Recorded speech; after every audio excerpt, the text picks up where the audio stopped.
لا علم لنا إلا ما علمتنا إنك أنت العليم الحكيم. اللهم تب علينا إنك أنت التواب الرحيم. سبحانك لا نحصي ثناء عليك أنت كما أثنيت على نفسك. أنت المقدم وأنت المؤخر وأنت على كل شيء قدير. اللهم اجعل جمعنا هذا جمعا مرحوما واجعل التفرق بعده تفرقا معصوما ولا تدع فينا شقيا ولا محروما. In the name of Allah subhanahu wa ta'ala, the most compassionate, the most merciful, all praise and thanks are due to him, and peace and blessings be upon his beloved Prophet Muhammad sallallahu alayhi wa sallam. He who is guided by the will of Allah, no one can misguide him, and he who is misguided, no one can guide him except Allah subhanahu wa ta'ala. I bear witness that there is no God but Allah, and Muhammad is his messenger. Assalamu alaikum wa rahmatullahi wa barakatuh. Jazakumullah khair for coming. Barakallah fikum. As'al Allah subhanahu wa ta'ala an yarhamna برحمته يا رب. وأن يجعلنا من المخلصين وأن يرحم تقصيرنا وأن يرزقنا الإخلاص في السر والعلن. اللهم آمين. أحبتنا, today, by the will of Allah, the natural order of this Seerah session, we reach to the battle of Uhod, Ma'arakat Uhod. So, what we are doing, I can see, mashallah, at least 60% of the attendees are new faces. This is session number 62 in the Seerah. Tomorrow we have tafsir. It will be, I think, number 100. What we are doing, it's a very, very calm, let's say, simple sessions where we talk about Seerah Nabawiyah. A Seerah is not exactly what some people think as Sunnah. As Sunnah is something different from as Seerah. Jazakumullah khair. Barakallah fiik. Jazakumullah khair. Barakallah fiikum. Shukran jazilan. Rahimallahu walidaykum. Allah yazikum khair. Last time we finished the lessons that we can take from Ghazwat Badr. Today is Ghazwat Uhud. Now, chronologically, which is historically, we are now approaching the year number 16 of the existence of Islam. We have 13 years at Mecca. We went through the last nearly 1 year and a half through the beginning of Islam, the torture of Muslims, the secret da'wah, the bay'ah, the covenant of Prophet Muhammad ﷺ between him and the very small beginning number of the Ansar, the helpers, then the migration to Medina, the establishment of the masjid, the covenant of the Medina, this kind of discussion, the establishment of this, all of these things. Later on, then the first battle happened with them. They are a group of believers following Muhammad ﷺ, the seal of prophets, the final of the messengers, out of 124,000 prophets and messengers. In our Sharia, according to Hadith Sahih, Prophet Muhammad ﷺ said, سئل, he was asked by one of the Sahaba, قال يا رسول الله ما عدة الأنبياء والرسل? What is the number of prophets and messengers? He said, قال عدة الأنبياء 124,000 124,000 prophets. قال الرسل منهم 315. The messengers, they are 315. The difference between a messenger and a Rasul, a Nabi or Rasul, in the Arabic Islamic terminology, both of them, they receive revelation. The messenger, in addition to the revelation, he receives a new Sharia, which means some kind of new laws, has to do with the will of Allah at that specific time in that specific location. Okay? For example, how many times they fast, how many days, what is the nature of the fasting? Is it just from food or water? Is it from sunrise to the sunset? Is it just 10 hours? Is it just, it's differences by the will of Allah. Okay? How many times they pray? 3 times, 2 times, 5 times, 7 times? Differences. Regardless, not our business. It's the decision of Allah subhanahu wa ta'ala. So different shari'as. For example, some certain stages of the history of Judaism, the concept of tahara against najasa, the physical, the tangible najasa, which is, now in our sharia, as Muslims, we have, blood, urine, stool. They are one of the most well-known najasat, the tangible, physical impurity. If I have on my cloth, for example, to tell you what's the differences of shara'i between prophets, for example, if I have a simple amount of, or a good amount of urine or stool or blood on my hand or on my cloth, I'm not allowed to pray till I do what? Remove them, cleanse them, clean them. In Judaism, now for example, in Islam, whatever najasa you have on your clothes, you just expose it to water, that's it. It's pure now. خلاص. In Judaism, at a certain time, if you have najasa on your clothes, water does not work. You have to cut the piece completely and throw it. It was a test from Allah for them. I'm just giving you an example of what is allowed and what's allowed. Anyway, out of those, Allah decided to let the final messenger be Muhammad sallallahu alayhi wasallam. And this happened around 1,450 years ago, more or less, okay? When that happened, many people, they were aware that this prophet is coming. On top of them, Jews and Christians. Because that's mentioned in there, as we believe, it's mentioned there. وَبَشَّرًا بِرَسُولٍ يَأْتِي مِنْ بَعْدِ اسْمُهُ أحمد. Allah told us that Isa alayhi salam was commanded to tell his people in his time. When I say his people, it means the children of Israel at that time, okay?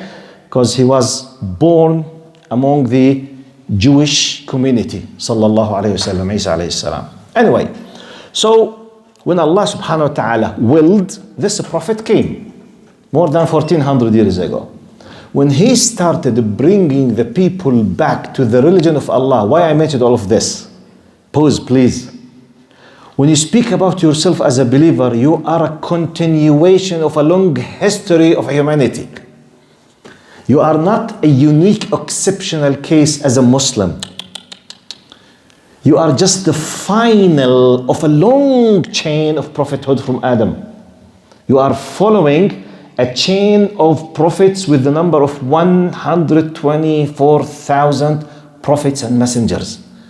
So don't ever look at yourself as something exceptional in terms of negative attitude. Be careful. You are the continuation of the will of Allah through hundreds of thousands of or tens of years. We don't know. No one knows for sure what is the age of humanity. No one. No one. But definitely we are talking about thousands of years. Because for sure we can calculate, we have some kind of, Ibrahim alayhi salam historically more or less about 4,000 years from now. So definitely we are talking about thousands. Anyway, Prophet Muhammad sallallahu alaihi wasallam, when he was asked to start bringing people back, another pause, back does not mean he's creating a new religion, because even mushrikeen of Mecca, we call them mushrikeen, were they doing some acts of original ibadah or not? They already have the Kaaba, and they already have the idols around the Kaaba from Ibrahim alayhi salam.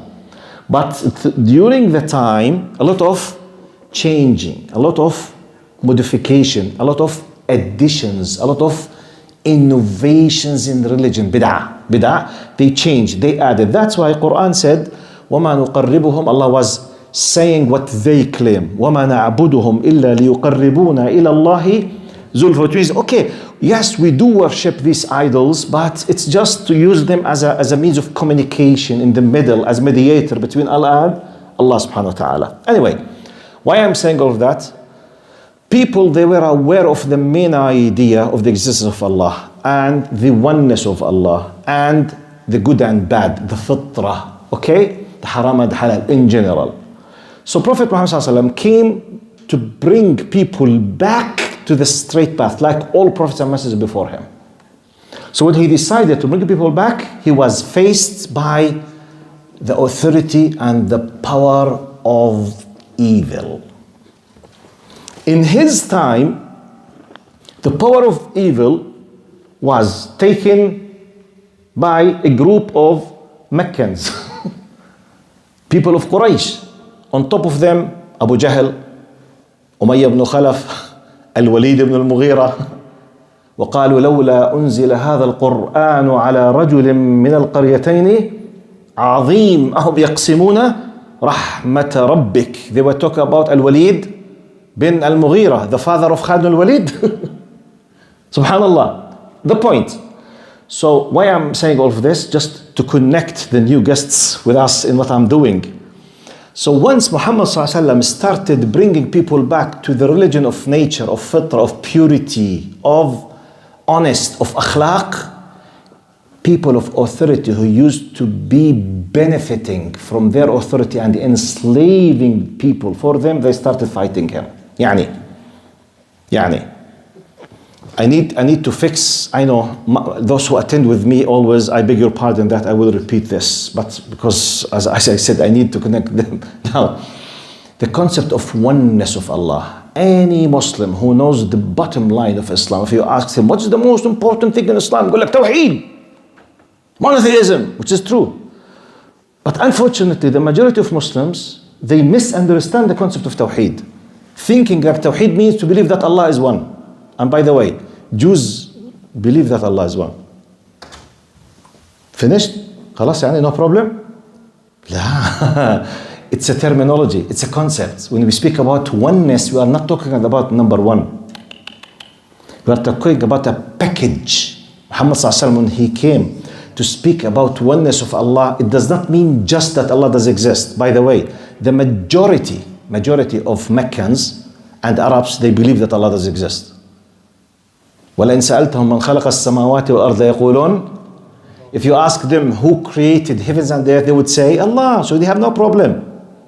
طب where's the problem, ya Sheikh? Okay, the problem is with the core concept of oneness of Allah is obedience for the only one who has the right to take a decision what is lawful, what is unlawful.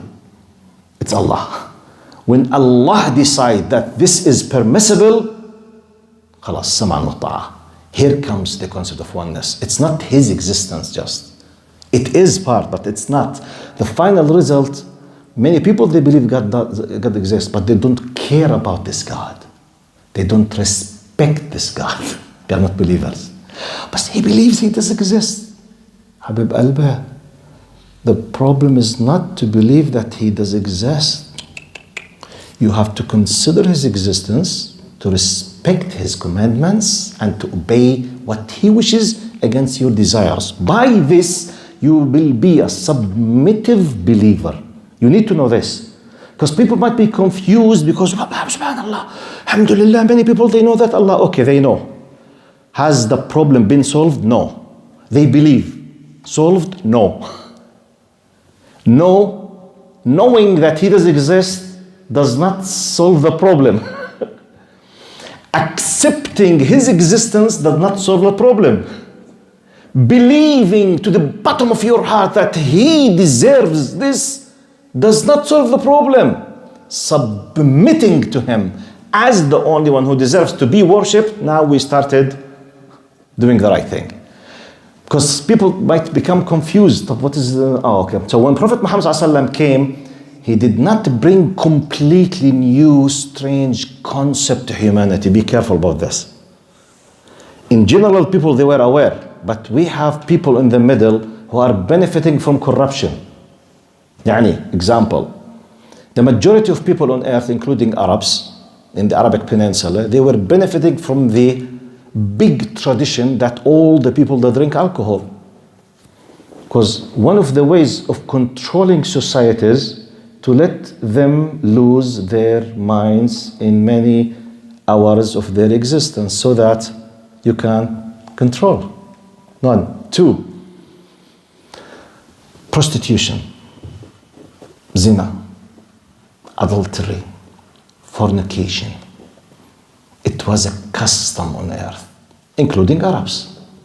They used to enslave, they used to kidnap, and they used to force slaves into the industry of prostitution. It was part of the custom. When Islam came, and in addition to usury or interest or riba, just big 3 quick examples: riba, zina, alcohol. Okay, these 3. When Islam came and said, وَلَا تُكْرِهُ فَتَيَاتِكُمْ, don't force, it's prohibited to force them to prostitution. Any sexual relation from now on is permitted just to be between husband and wife, period, that's it. Anything outside that, it's prohibited. All benefiting industries behind the scene, they said, Habib, hey, stop when? we have industry of billions behind this. I know. Your Lord decided to stop it because it's haram. It's harmful. They said no. Type. Alcohol, industry, benefiting. Slavery, industry, benefiting. So when they rejected this, the rejector, the terminology of Arabic, Islamic, Quranic terminology for rejector is kafir. You need to know this. We need to understand. Now we are approaching the Battle of Uhud. We need to understand why all of these groups, people, Mushrikeen, Mecca, the people, the Persians, the Romans, they were fighting Muslims. Why? But they were just a simple number of desert Arab people sitting in the mid of the deserts. Why they were attacking them? We need to know that. It's the Seerah between haqq and batil. The conflict between truth and falsehood from the very beginning of the existence of humanity. When Iblis decided and declared, Allah commanded Iblis to do what? To do sujood for Adam, out of respect by the will of Allah. He said, I don't want. Then Allah subhanahu wa ta'ala cursed him. He said, just give the opportunity. This is my enemy, I will be fighting. And Allah told us, maybe you will have 1,000 questions about this incident. Why Allah allowed XYZ? Habibi, allowed or مش allowed? The incident happened وخلص. Close the file. Because some people still arguing. But why Allah allowed Iblis to have, Ya Ammi, allowed or مش? This is not my point now. Does Iblis exist? Yes or no? Is there a power of evil or not? Is there a conflict between haqq and batil or not? Do you have the willpower to take a decision with whom you would like to be or not? Khalas, start from here. Don't waste your time with empty philosophy. Wallahi, don't waste your time. Don't waste your time, because if you kept asking the question, what if Allah enabled at that time another, no, whatever you ask, you are in a reality now. It's like more or less, imagine yourself, just pause. Imagining yourself with your family. You decided to go in a journey, in a holiday to enjoy your time. So the discussion has been taken by your parents and your uncles and aunties, all of them, they gathered and they decided, let's say, to hire a very nice, good cottage in a beautiful place in, for example, Alberta. And you went there, وَلِلَّهِ الْمَثَلُ الْأَعْلَى. It happened out of your consideration, your plans, your expectation. When you were there, a natural disaster happened. Which was, let's say, flood, okay? Heavy snow that's destroyed the roads or whatever. So your father started telling you very quickly, let's take all precautions to protect ourselves. And you started arguing why we decided to come to Alberta. Habibi, please shut up your mouth, please. Go and remove the snow. No, I want to know why we decided to come to Alberta. But what if I decided not to answer you? Does this change the reality that snow is about to kill us? Go and remove the snow. Period. You know why I'm saying this? Because I spent 25 years of my life answering this question for students at university. Every time someone said, Doctor, please, why Allah this? I have answers, by the way. I'm not saying I don't have answers. But no, I'm not convinced. عمرك لا convinced. Who said that? But what if I fail to convince you? What if? Another 10 scholars failed to convince you. Does this change the reality that you do exist and Jannah and Jahannam are waiting? Does this change this reality? Or at least from your point of view, this possibility? Are you with me? So let's be practical. Because I'm trying to close all possible entries of satanic whispering into your mind, questioning, طب why سكر لي هالwhy. طب why they decided to fight Muslims? Wallahi, it was not my decision. It's Abu Jahl's. Wallahi, I was not with him when he took the decision. They decided to fight them. طب why Muslims had to fight? Ya ammi, they were sitting there and they attacked them. What they should have done else? I know, because people keep asking. So you need to know the reality as is, regardless if you are convinced with the possible motivations of others. طب why Allah allowed Iblis to do so? لا حول ولا قوة. خلاص, allowed him. What happened? Do you have a willpower? Yes or no? Do you have access to knowledge? Yes or no? Do you have the ability to say yes to Allah and no? Yes or no? طيب. But let's please talk about myself. Let me respect myself and have fear of this God and respect him. نقطة. You know why I'm saying this?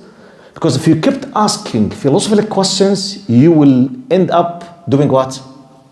Nothing. It's like someone is threatening you and me. Be careful.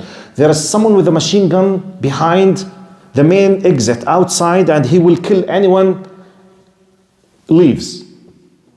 Logically, what is the possibility that this could be true? 50%. What's the possibility that the source of the person who's telling us is a liar? Yes, see the 50%. But we are here. Someone told us someone is waiting with a machine gun and he could kill anyone leaves. The possibility is there.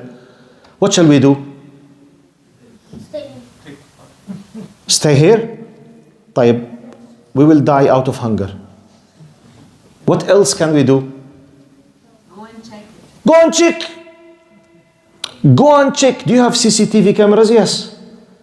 Can you ask someone else? Can you send a drone? Can you speak with someone in the next building? Excuse me, hello, my neighbor. Can you see do you have means of checking the possibility of this possible thing? But what if I said, no. I don't believe in such silly things. I said, why not to check? I don't want to check, but I don't believe. طيب, why you don't believe? خلاص, حر. I don't believe. Then what will you do? I don't care. يا حبيبي ما بصير I don't care. And I will leave now and I don't care. يا حبيبي, put 50% of possibility that the source is not a liar. If you left, you could be injured or killed. No, I don't care. I know it's a lie. You know? No, you don't know. You are just throwing an assumption from your feelings or your point of view. Be careful. Because if it happened that it's true, may God be with your soul. A nice bullet will go to your head. True or false? Wallahi. يعني خلينا ايش نكون عمليين. Why I'm doing all of this? Because now we are approached. What's the relation between someone who's holding a machine gun behind and معركة أحد? Oh my God. No relation. There is no relation.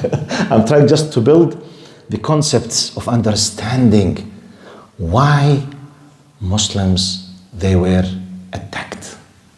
Because they were sitting peacefully in the Medina and they knew that they are coming to fight them and they want to demolish them, they want to vanish them, they want to delete them from the surface of earth. But why the reality?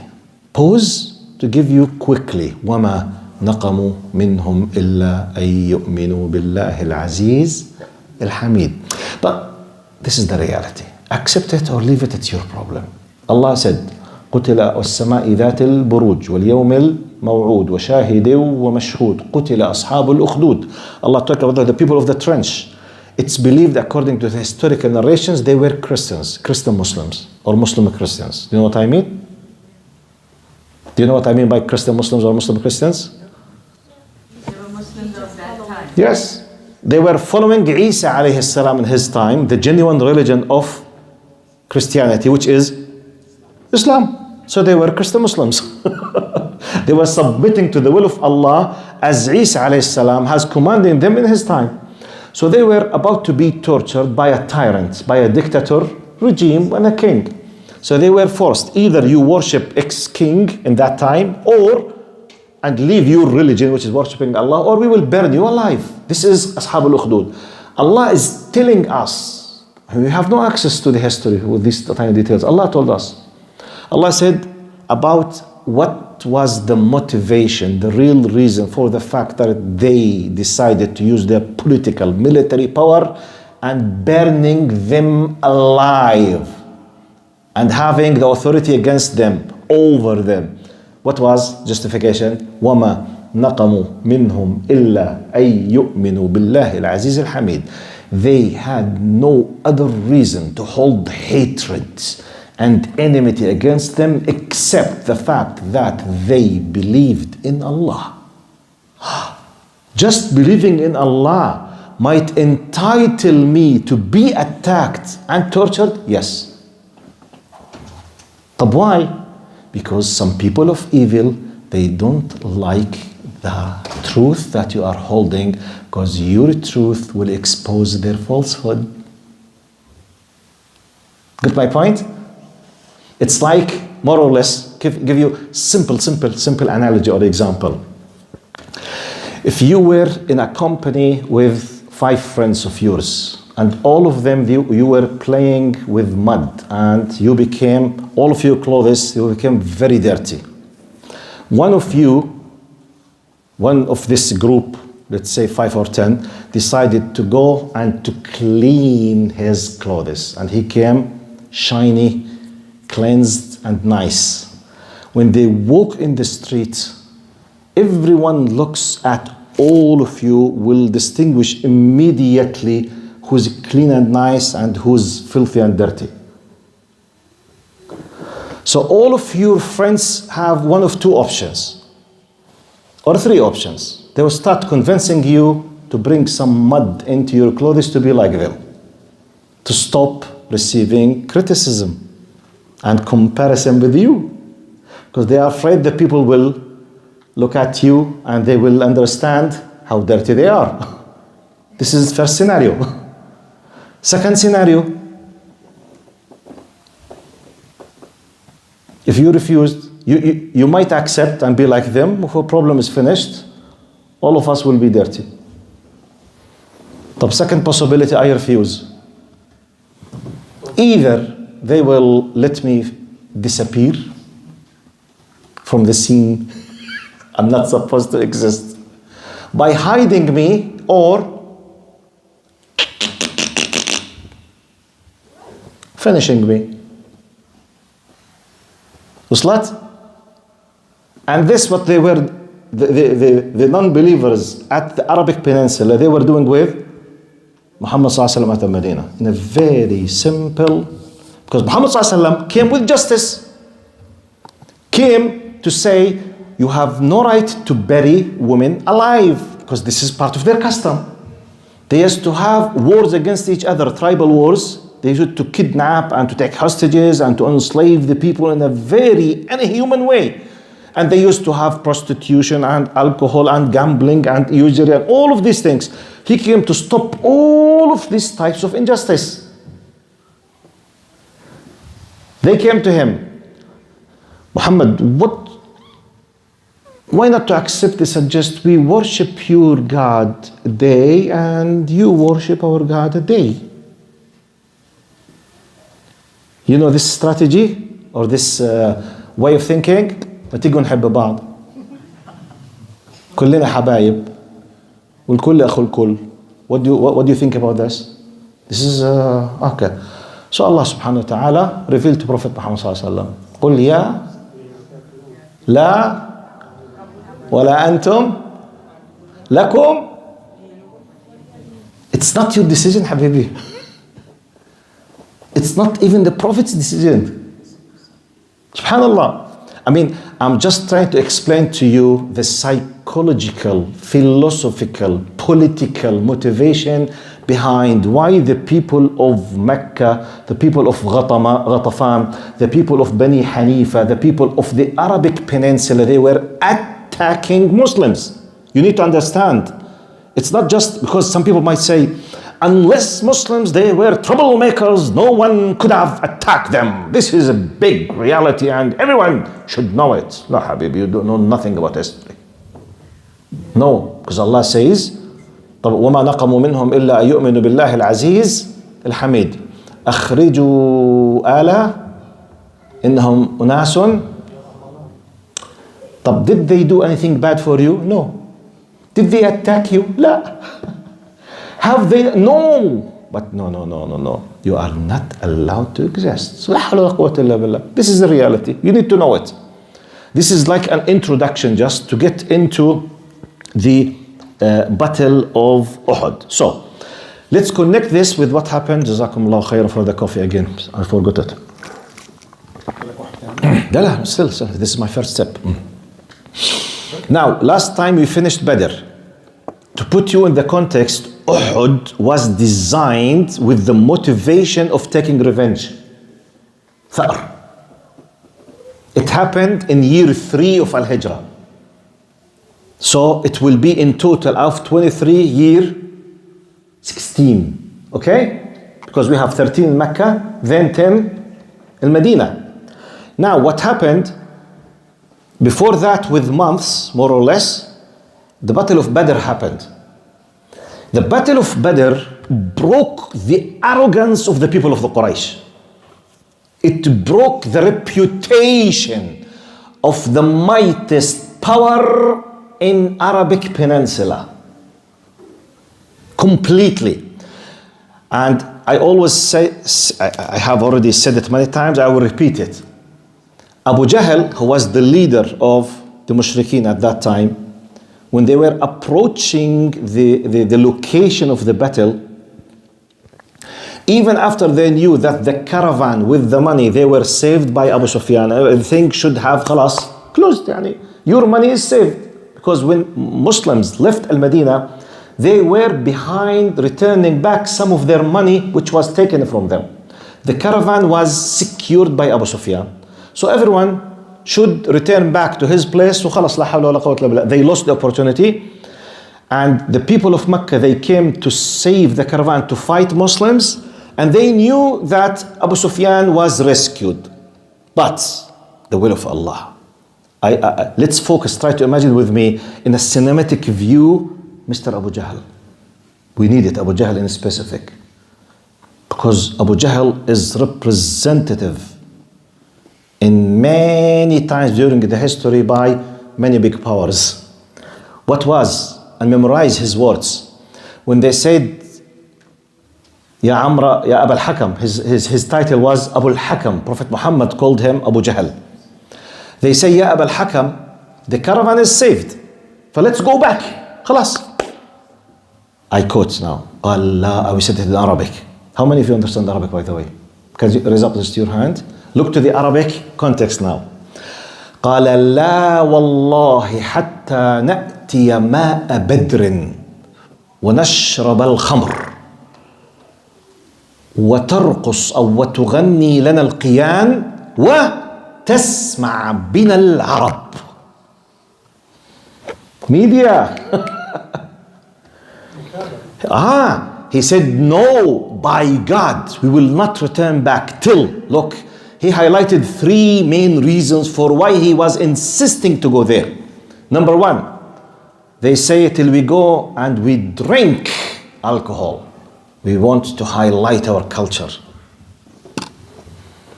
And the slave girls will dance for us. Our culture. And the last one, which is, every single person of Arabs, they hear about us, about might, how powerful. What's this? They want to spread fear from everyone might think in the future to be rebellious, or to think, or to say, or to do anything against the power of Quraysh, the power of those people. He will see, okay, take a big lesson from people of El Yathrib. Look to the lesson. We smashed them, we destroyed them, we did such and such to them. So they will think 1 to 1 million before they take a decision. This was the reason. So they came with arrogance, with power. And just for your information, if you don't know, Muslims, they were 313 with 2 horses. The rest, they were what? Walking. And none of them was preparing himself to the equipment of a fighter. Walking, some of them have maybe a spear, others might have a sword. None of them has a special equipped shields for fighting, because they were before the caravan, not for the battle. While the Meccans, the Mushrikeen of Quraysh, they left Mecca with 1,000 fighters on horses, fully equipped and armed with fully needed, whatever is needed for a fighter, which means helmet, shield, spear, arrow, sword. Can you imagine? 1,000 with full equipment and 313 just with 2 horses, with less arms. So the comparison as if it's 1 to 5 or 1 to 10. Yet, they were defeated. And Allah subhanahu wa ta'ala, شو الآية فيها ممدكم 5,000 من الملائكة مسومين بدايتها مين بتذكر؟ بلى إن تصبروا وتتقوا يأتوكم من فورهم ب5,000 من Allah sent the angels to fight with them. The end result, we know. And the last thing, Prophet Muhammad ﷺ was addressing the killed people of Quraysh when they were thrown into the well. He said, Ya Aba Jahl, Ya Umayya ibn Khalaf, in their names. إِنَّا وَجَدْنَا مَا وَعَدَنَا رَبُّنَا حَقًّا فَهَلْ وَجَدْتُمْ مَا وَعَدَ رَبُّ. We have found what Allah has promised us to be true, which is, وَإِذْ يَعِدُكُمُ اللَّهُ إِحْدَى الطَّائِفَتَيْنِ أَنَّهَا لَكُمْ. Allah is promising you one of the two. It's either the caravan or the victory. So Allah promised us and He fulfilled His promise. قال فهل وجدتم ما وعد ربكم حق ووعدكم ربكم. Have you found when they are killed? Then Umar al-Khattab asked in a hadith صحيح, قال يا رسول الله أتخاطب أجسادا قد رمت. Yes, to his best of knowledge, they are dead people. خلاص, they are just the flesh of their bodies is rotten now. قال يا رسول الله, are you addressing dead bodies? Then Prophet Muhammad ﷺ said, والله ما أنتم بأسمع منهم. حديث صحيح. إلا أنهم لا يجيبون. You are not having the ability to hear better than them. They hear more than you, but they can't reply. How? We don't know. It's up to Allah subhanahu wa ta'ala. Period. But after this happened, now they want to take revenge. So they prepared themselves. They gathered the arms, the money, the power, everything to take revenge from Muslims. That's why Uhud happened. This is the context of the battle of Uhud. So just to keep the time, I will give you just this is the introduction of the battle of Uhud. Now, let's see, Allahumma salli ala Sayyidina Muhammad, Allahumma salli ala Muhammad, how, just one piece of, let's say, information, then I will finish my verse. I will read now what happened in terms of how Muhammad sallallahu alayhi wasallam listened. He did listened to the advice and the opinions and the discussion of the Sahaba, because it's a political issue. It's a military political issue. So they knew that the people of Mecca are coming to them. Now, at that time, the custom of the people, they have different styles in war.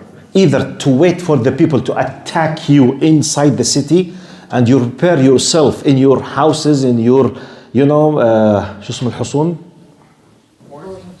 Forts?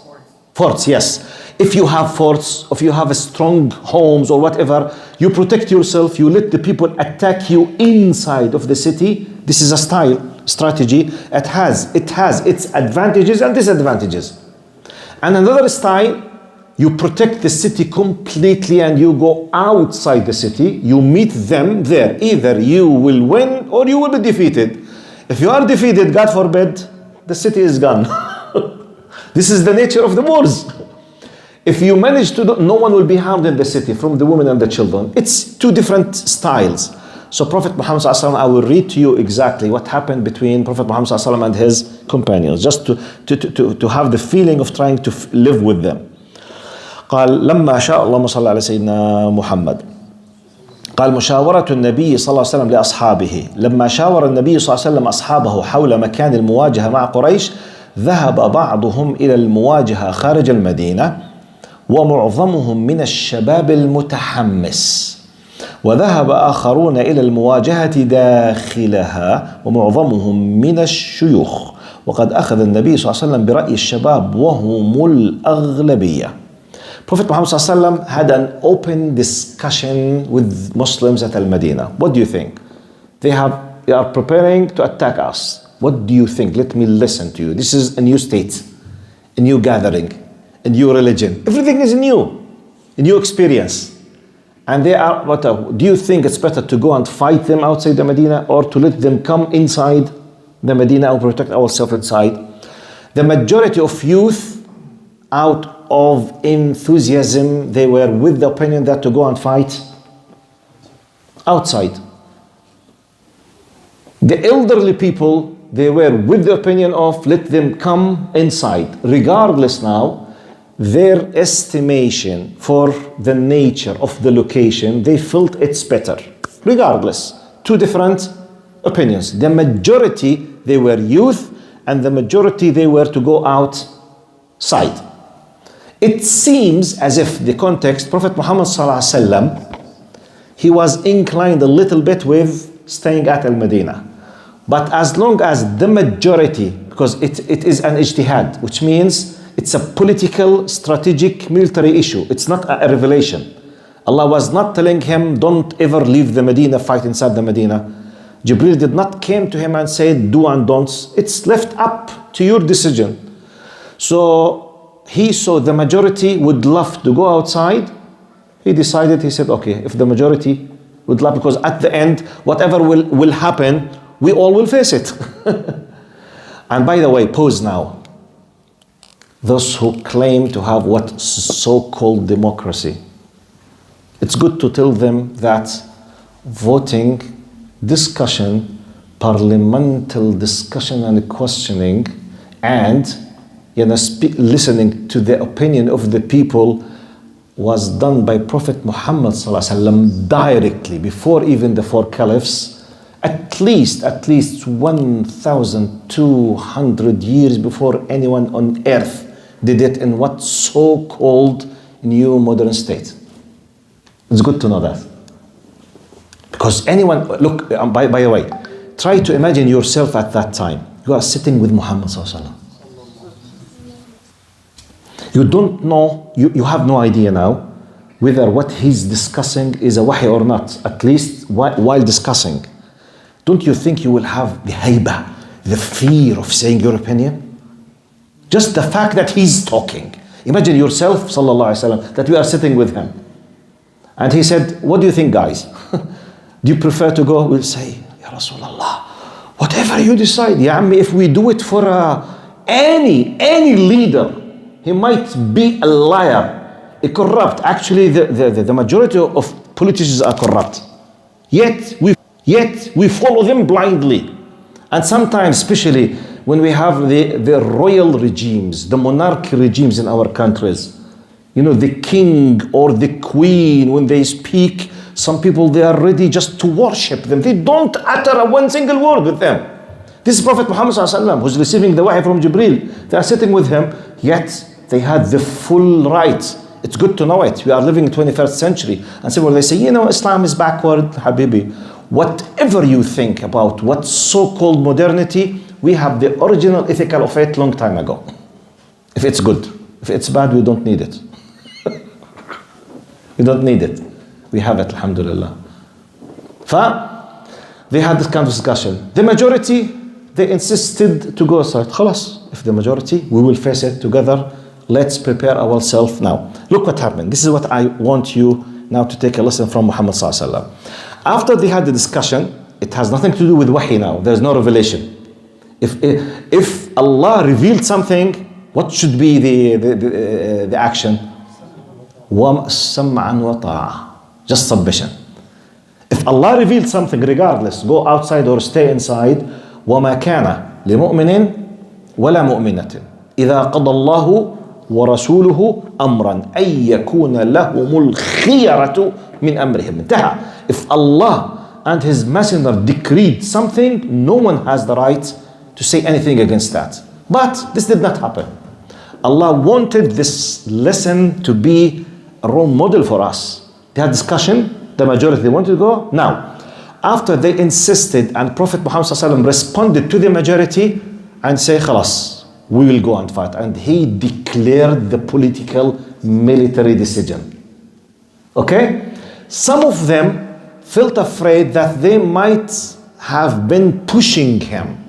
They started talking with each other. They say, but you know, maybe we did not leave a space for Prophet Muhammad ﷺ to show what he prefers. Maybe we pushed him. Maybe we embarrassed him. They started having this kind of normal discussion. Because you know, enthusiasm, hamasa, sometimes, you know, yes, Ya Rasulullah, we want to show them, we will show them, we want to repeat better again, we want to say, خلاص, okay. حاضر, okay, we will do it. After he declared this decision, look what happened now. قال فانطلق النبي ولبس لأمته وهو الدرع وأدوات الحرب. اللأمة, which means it's like a custom.